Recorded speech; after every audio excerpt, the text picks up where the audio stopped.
In this video, I want to discuss the ugly truth about running and owning a residential assisted living business. So if you're interested, make sure to stick around. What's going on, everyone? I hope you're all doing well. If you're new here, my name is Serge. Welcome to the channel. To all my recurring viewers, thank you so much for all the love and support that you have all shown me on this channel. I greatly appreciate it. Also, if you have not yet, feel free to go check out the God Made podcast. Also, feel free to go check out Legion Assisted Living Academy and Legion Assisted Living Advisors. I will link all of this down below for you guys to go check out. And without further ado, let's go ahead and actually jump into the topic of this video. This video is not meant to scare you guys from actually doing the residential assisted living business, but rather insight into the things that have happened within this industry from other care homeowners that I've talked to, also including myself. And I know I've talked about a lot of different experiences that I've had in the past, good and bad. And this whole channel is about transparency, and it's all about really sharing with you guys exactly what I've done, what I've gone through, what I've had to deal with, different situations that I've heard from other care homeowners. And this is all for your guys' benefit and to hopefully encourage you guys, really, knowing that there are these types of situations and things to look out for when they do appear, and how to actually handle them and move forward with having a successful residential assisted living business, such as myself and other people, thousands of people that have done it. So the first thing that I want to touch on is actually your caregivers. And I know that a lot of you would not ever think of this type of situation happening, but the situation is really where the caregivers go behind the care homeowner's back, and sometimes even with the manager. If you're not your own manager at your own home and you hire an outside manager to run your home, and they're the ones responsible for actually overseeing all the caregivers that are going to be taking care of the residents in your home. These managers have these personal relationships with these caregivers, and they oftentimes, not all the time, and this is just something to watch out for and also have in your employment agreement with your managers and your caregivers.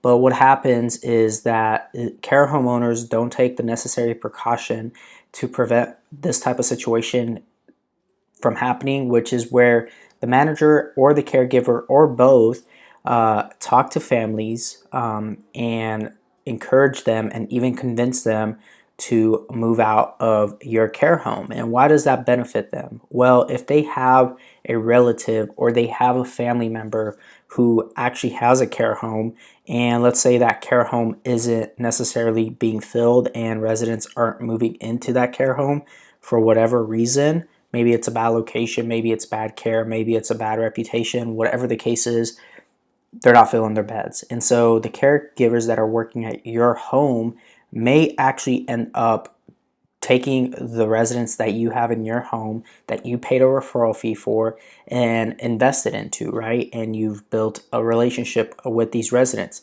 Now, what I encourage care homeowners to do is to build a relationship with the families, okay, and actually care genuinely about the residents that are in your home, and that will help you prevent this type of situation from happening. And it happens a lot more often than you would think, and it's something that you can do, like I said, having your employment agreement when you actually have your employees sign a contract to work for you, that they are not allowed to actually convince or move families out of your home. And if they do, you can go after them, maybe possibly do like a civil lawsuit or something in the lines of doing that. Talk with an attorney. They would be able to elaborate more on that. And so that is one of the main things that I've seen happen when care homeowners either are negligent or absentee, or if you're going and buying an established business. Usually, most often than not, it's usually when you go and buy an established business, because the manager and the caregivers there don't think that you as the new owner know what you're doing, right? So they take advantage of that opportunity to be able to take those residents and convince the families that you as the owner do not know what you're doing, and the families feel unsafe and feel convinced that you do not truly know what you're doing. And so Oftentimes when there is an agreement that between the seller of the business and the new owner, that none of this is to be discussed, that it's going to be sold, and that everything will be mentioned to the family once it's actually said and done, and that you as a new owner will contact the family, and at that point take over the business and do everything in a great and smooth transition. And so be very cautious of that if you're actually looking to purchase a business. And even if you're actually running a business, right, and running a care home, you can usually tell oftentimes if there's something going on with the caregivers.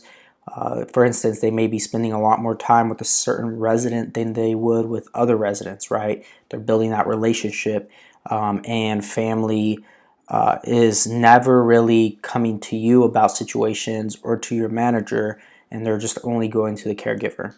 That is something that is not common to happen, and you want to kind of watch for these red flags when that's happening. Another thing is, and keep in mind, not all caregivers and managers are like that. So, there are great caregivers out there, there are great managers out there, but I'm just kind of speaking on the ugly truth about the industry and what's going on. Another thing is, this is regarding placement agents, and not all placement agents. Keep in mind, this is not all placement agents. I love all the placement agents I work with, so don't take this out of context if you are a placement agent that I work with. But there are these types of placement agents, and a lot of placement agents that are good ones will attest to this, but they are the ones that there are certain placement agents that come in and they'll place, for instance, this is a scenario that would happen where they will place a loved one or even a resident into your home. You go ahead and you pay them the referral fee over 2 months. 100% of the first month's rent will go over 2 months to the placement agent as their referral fee. And once the 2 months has gone by and they've collected their fee, they randomly stop by and they check in on the resident, just randomly. And then at that point, what they do is actually talk to the family and convince the family that you're not a good fit for their loved one, and then move them out again. So these are just a few of the things that I want to touch on, and that's the ugly truth about the industry, and you just got to be careful about that. So thank you so much. If you stuck all the way to the end of the video, I greatly appreciate it. I will continue to make videos like this and talk on more topics about the ugly truth in this industry. So make sure you subscribe, like, and watch all these other videos. God bless, and I'll see you all in the next video.